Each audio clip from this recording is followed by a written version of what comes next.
NEET தேர்வு தேர்வு நடந்து அதில் பயங்கரமான குளறுபடிகள் நடந்து, அதாவது நீட்டு தேர்வு அறிமுகப்படுத்தி கிட்டத்தட்ட 10 ஆண்டுகள் ஆகும்போது இதுவரைக்கும் ஒரு ஆண்டு கூட நீட் தேர்வு வந்து குளறுபடிகள் நடக்காமல், மோசடி நடக்காமல், வினாத்தாள் லீக் ஆகாமல் இது வரைக்கும் நீட் தேர்வு நடந்ததே கிடையாது. இத்தனைக்கும் இது தேசிய தேர்வு முகமை நடத்துது, ஒரு தனியார் நிறுவனம் தான் அது கூட நடத்துறது. உச்சபட்ச பாதுகாப்பு, உச்சபட்ச செக்கிங்கு, எல்லாமே பரிசோதனை எல்லாம் வேறு லெவலில் நடக்கும். யார்கிட்ட நடக்கும்னா தமிழ்நாட்டில் நடக்கும். குஜராத்தில் நடக்குமானா நடக்காது, உத்தரப்பிரதேசத்தில் நடக்குமானா நடக்காது, பீகாரில் நடக்குமானா நடக்காது. நம்மக்கிட்ட வந்து நீ தாலியை கழட்டு, கம்பளை கழட்டு, உள்ளாடைய கழட்டுன்னு பேசிக்கிட்டு இருப்பானுங்க. இங்கே இருக்கிற அதிகாரிகளும் அதை மேற்பார்வையிடுறவங்களும் பெரிய யோகியன் மாதிரியும் காட்டிப்பாங்க. ரொம்ப ரொம்ப கொடுத்த காசுக்கு மேலே கூறாண்டாங்க ஒய்யா அப்படிங்கிற மாதிரி இங்கே இருக்கிறவங்கெல்லாம் ஒரு படி மேலே போயிட்டு பரிசோதனையின் உச்சத்தை தொட்டுருவாங்க. அந்த மாதிரி நீட் தேர்வு இந்த ஆண்டு நடந்து அது குளறுபடிகளுக்குள்ளாகி மோசடி நடந்து வினாத்தாள் லீக் ஆகி மறுபடியும் மறுதேர்வு அப்படின்னு சொல்லிட்டு ஜூன் 21 கடந்த ஞாயிற்றுக்கிழமை வந்து நடந்துச்சு.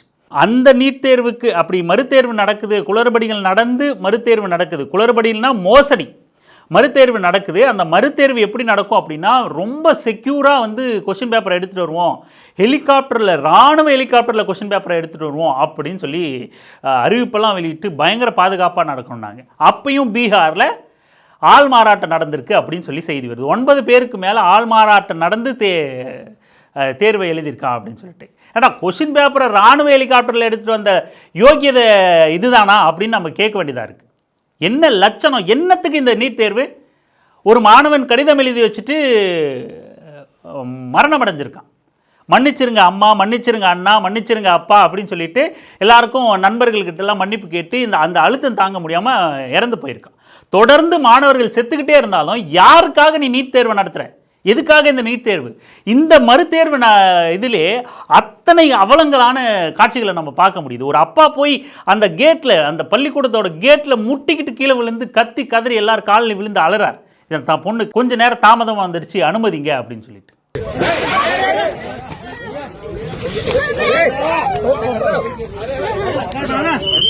இன்னொரு அம்மாவுக்கு அங்கே இருக்கிற காவலாளிகளோட காலில் விழுந்து கதறாங்க, என் மகளை உள்ளே விடுங்க, நீட் தேர்வுக்கு அனுமதிங்க.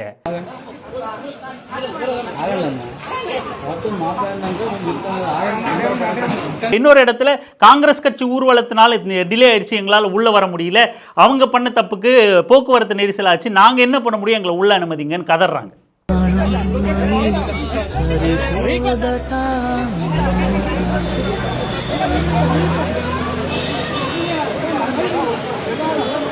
காவலாளி காலில் விழுறாங்க, நிர்வாகத்தினர் காலில் விழுறாங்க, காவல்துறை காலில் விழுறாங்க.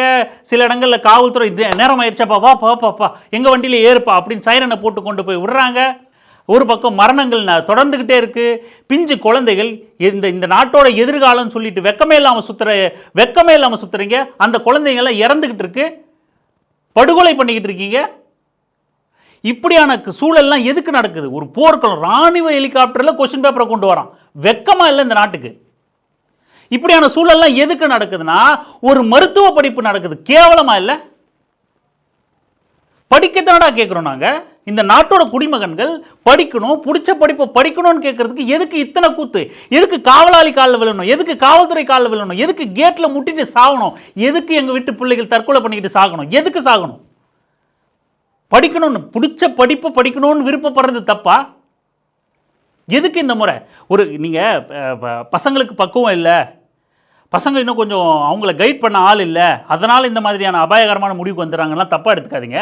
நம்ம இதை நியாயப்படுத்தவும் விரும்பல. ஆனால் சூழல் என்ன? இப்போ ஏற்கனவே இருந்த நடைமுறை என்ன? 12ஆம் வகுப்பில் அவன் 1ஆம் வகுப்பு முதல் 12ஆம் வகுப்பு வரைக்கும் படித்த திறமையை வச்சு, அறிவை வச்சு, ஆற்றலை வச்சு பரீட்சை எழுதுவான்.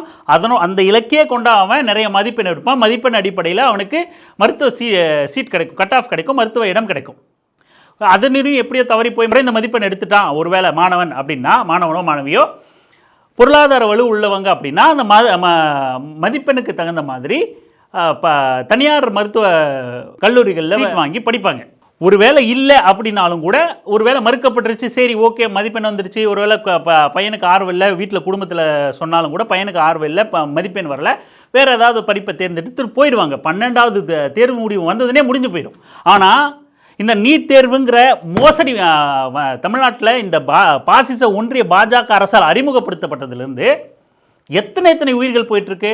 ஒரு 12வது முடிச்சதுன்னே நீட் எழுதலாம் அப்படிங்கிற ஒரு வாய்ப்பு. இதில் உள்ள சிக்கலை நீங்கள் கவனிங்க. 12வது படித்து முடிச்சதுன்னே ஒரு தடவை வாய்ப்பு நீட் தேர்வு எழுதலாம். நீட் தேர்வு எழுதி குறைச்சானா மதிப்போ இல்லை ஃபெயிலோ ஆகிட்டா அப்புறம் என்ன பண்ணுறாங்க, இல்லை கொஞ்சம் நீ கோச்சிங் சென்டர் போ, பக்கத்தில் இருக்கிற கோச்சிங் சென்டர் போகணும், நிறைய ஒரு வருஷம் டைம் எடுத்து படி அப்படின்னு பெற்றவர்கள் தரப்புலேருந்து ப்ரெஷர் வரும். இல்லை மாணவனே கூட அப்படி ஒரு முயற்சி எடுத்து பார்ப்போம் ஒரு வருஷம் அப்படின்னு சொல்லிட்டு வரும். அப்போ என்ன பண்ணுவான், 2வது அட்டம்ப்ட்டுக்கு இன்னும் கொஞ்சம் மதிப்பெண் கூட எடுத்திருப்பான்.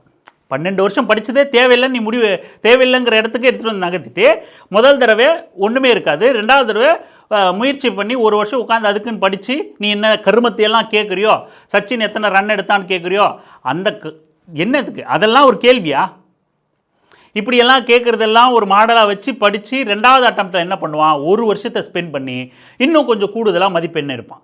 அப்போது பெற்றவர்களுக்கும் அந்த மாணவனுக்குமே கூட என்ன நம்பிக்கை வரலாம், சரி 2வது அட்டம்ப்ட்டுக்கு ஓரளவுக்கு நம்ம முன்னேறி இருக்கோம், ஒரு வருஷத்தை இதுக்காக செலவு பண்ணிட்டோம், இன்னும் கொஞ்சம் பெட்டரான கோச்சிங் சென்டருக்கு போவோம், இன்னும் கொஞ்சம் கூடுதலாக செலவு பண்ணி படிப்போம், இன்னொரு தடவையும் ட்ரை பண்ணி பார்த்துருவோம் அப்படின்ட்டு கூடுதலான நம்பிக்கை. அந்த மாதிரி இந்த சிஸ்டமில் உள்ள மோசடி என்னன்னு பாருங்கள். +2 மதிப்பெண்ணை வச்சு எடுத்திருந்தால் பிரச்சனையே கிடையாது. நீட்டுங்கிறது மறுபடியும் நம்பிக்கையை கொடுத்துக்கிட்டே இருந்து இந்த மாணவர்களோட எதிர்காலத்தை சுரண்டுது. 2வது முறையும் 2வது வருஷமும் அதுக்கு அதிகமாக காசு வாங்குகிற கோச்சிங் சென்டருக்கு போய் பணத்தை கொட்டி மறுபடியும் படித்து மறுபடியும் போவான், மறுபடியும் எலிஜிபிள் ஃப்ரீ சீட்டுக்கு தேவையான மதிப்பெண் கிடைக்காம போக வாய்ப்பு இருக்குது. 2வது அட்டம்ப்டில் குறைஞ்சபட்சம் சாதாரண கிராமப்புற பின்னணி கொண்ட ஸ்டேட் போர்டில் பாடத்திட்டத்தில் படித்த யாராலையும் குறைஞ்சபட்சம் 3 அட்டம்ப்ட்டுக்கு குறைவாக பாஸ் பண்ண முடியறதில்லை. ஏன்னா நீ 12 வருஷங்கள் படித்த எதுவுமே தேவையில்லை அப்படிங்கிற கட்டத்துக்கு எடுத்துகிட்டு வந்து நீட் தேர்வை வச்சிடறோம். அப்போது 2 வருஷம் செலுத்தி ஓகே முட்டி மோதி கிட்ட வந்துட்ட 3வது அட்டம்ப்ட் ட்ரை பண்ணு அப்படின்னு மொத்த குடும்பமும் சமூகமும் அந்த மாணவனுக்கே தன்கிட்டே இருக்கிற அந்த பிரச்சனை சேர்ந்து இன்னும் 3வது வருஷம் இன்னும் பெரிய கோச்சிங் சென்டர் போவான், இன்னும் பல லட்சக்கணக்கான பணத்தை வந்து கோச்சிங் சென்டர் கொட்டியிருப்பாங்க. மொத்த குடும்பமும் இந்த மாணவனோட ரிசல்ட்டை மட்டுமே எதிர்பார்த்துக்கிட்டு இருக்கோம். ரொம்ப இயல்பாக அந்த மாணவனுக்கு மிக கடுமையான அழுத்தம் வந்து ஏற்பட்டுரும், ப்ரெஷர். 3வது வருஷமும் ஒருவேளை நமக்கு மார்க் குறைஞ்சிட்டா என்ன பண்ணுறது, அப்பா அம்மா ஏற்கனவே லட்சக்கணக்கில் கோச்சிங் சென்டருக்கே செலவு பண்ணிட்டாங்களே, பல லட்சம் கோடி இந்தியாவோட சந்தையில் பல லட்சம் கோடி நீட் கோச்சிங்க்கு மட்டும். இது மிகப்பெரிய வியாபார சந்தை, பெரு முதலாளிகளுக்கான சந்தை. அதனால தான் இதை எவ்வளவு நம்ம வீட்டு பசங்க எத்தனை பேர் மாண்டு போனாலும் கூட, படுகொலை செய்யப்பட்டாலும் கூட இவனுங்க அதுலேருந்து பின்வாங்காமல் இருக்கானுங்க. இப்படி 3 ஆண்டுகள் பல லட்சம் கோச்சிங் சென்டருக்கு செலவு பண்ணி நம்ம குடும்பமே நம்மளோட நீட் தேர்வு முடிவுக்காக எதிர்பார்த்துக்கிட்டு இருக்கு. அப்படிங்கிற ஒரு எண்ணமும் ப்ரெஷரும் இவனுக்கு ரொம்ப அதிகமாகும். 3வது முறை போய் தேர்வு எழுதுவாங்க. இயல்பாக அந்த ப்ரெஷர்னாலையும் படித்தது ஒருவேளை இயல்பாகவே அந்த கொஷின் பேப்பர் டஃப்பாக இருக்கலாம், இல்லை இவனுக்கான ப்ரெஷராக இருக்கலாம், இல்லை ரொம்ப முயற்சி பண்ணி கிட்டத்தட்ட நெருக்கத்துக்கு வந்திருக்கலாம். 3வது முயற்சியும் தோல்வி அடையுது அப்படின்னா, அல்லது 3வது முயற்சியில் ரொம்ப சிறப்பாக எழுதி நல்ல மார்க் வாங்கியிருப்பான், இந்த மாதிரி கேடுகட்டவன் எவனாவது பண்ண தப்புக்கு மறுதேர்வு அப்படின்னு போயிடுவான். மறுதேர்வுன்னு போகும்போது இன்னும் இயல்பாக குடும்ப ப்ரெஷரு, அந்த மாணவனுக்கு ப்ரெஷர் என்ன பண்ணும், இந்த மாதிரியான முடிவுகளை எடுக்க வைக்குது. நீங்களே அந்த இயல்பாக அந்த ஒரு சூழ்நிலை இருந்து யோசிச்சு பாருங்கள். அந்த மாணவன் எந்த அளவுக்கான அழுத்தத்தை தாங்க முடியும்?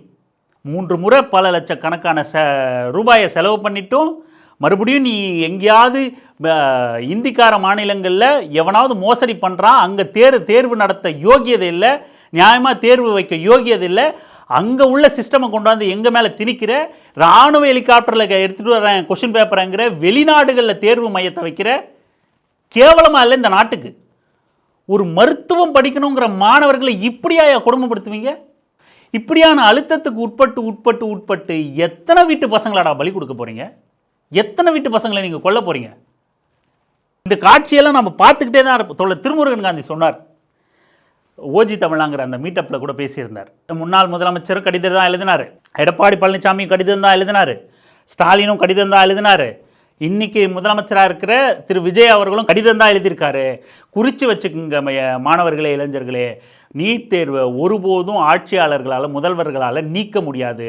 மாணவர்கள் தான் வீதிக்கு இறங்கணும் அப்படின்னு சொல்லிட்டு தோழர் திருமுருகன் காந்தி பேசியிருந்தார். அதானே இங்கே நிஜமாக இருக்குது. வெறும் கடிதம் எழுதுறாங்கன்னு குற்றச்சாட்டு வச்ச தாவேக்கா முதலமைச்சர் விஜய் அவர்கள் இன்னைக்கு அவர் அதே நடைமுறையை தான் பண்ணிக்கிட்டு இருக்காங்க. நம்ம வீட்டு பசங்க செத்துக்கிட்டு இருக்கிறவங்க செத்துக்கிட்டு தான் இருக்கான். அது மாறவே இல்லை. இன்னைக்கு இந்த காட்சியெல்லாம் நாம் ஏன் இங்கே சாகணும்? படிக்கணும்னு ஆசைப்பட்ட குடும்பம், படிக்கணும்னு ஆசைப்பட்ட மாணவ மாணவி ஏன் சாகணும்? அனிதாவில் தொடங்கின கணக்கு இன்னை வரைக்கும் முடியாமையே இருக்கே. இந்தி எதிர்ப்புலையும் அப்படி தான் இருக்குது. நம்ம படிக்கணும்னு போனால் அப்படி தான் இருக்குது. புராணங்கள்லேருந்து நிகழ்காலம் வரைக்கும் அனிதாவில் ஆரம்பித்து புராணத்தில் நீங்கள் சம்புகனை எடுத்தாலும் ஏகலைவனை எடுத்தாலும் புராண கதைகள் மூலமாகவும் நம்மளை கொள்றதா அவனுங்களுக்கு நியாயமாக இருக்குது. இன்றைக்கி நிகழ்காலத்தில் எடுத்தாலும் அனிதாவில் ஆரம்பித்த கணக்கு இன்னைய வரைக்கும் தொடர்ந்துக்கிட்டே இருக்குது. நம்ம வீட்டு பிள்ளைங்க ஒவ்வொரு ஆண்டும் நீட் தேர்வுக்காக பல மாணவர்கள் உயிரிழந்துக்கிட்டே இருக்காங்க. இது நிற்கிறதே இல்லை. எப்படி நிற்கும்? இவனுங்களை வீதிக்கு இறங்கி சட்டையை பிடிக்காமல் எப்படி நிற்கும்? இது ஆட்சியாளர்கள் ஒருபோதும் நமக்கான நீதியை பெற்று தரமாட்டாங்க. எந்த முதலமைச்சர்களும் அவங்க சட்ட ரீதியாக போராடுறோம், கோரிக்கை வைக்கிறோம், கடிதம் எழுதுகிறோங்கிறதெல்லாம் வேலைக்காக போகிறதில்ல. நமக்கான உரிமையை நாம் தான் போராடி பெறணும்.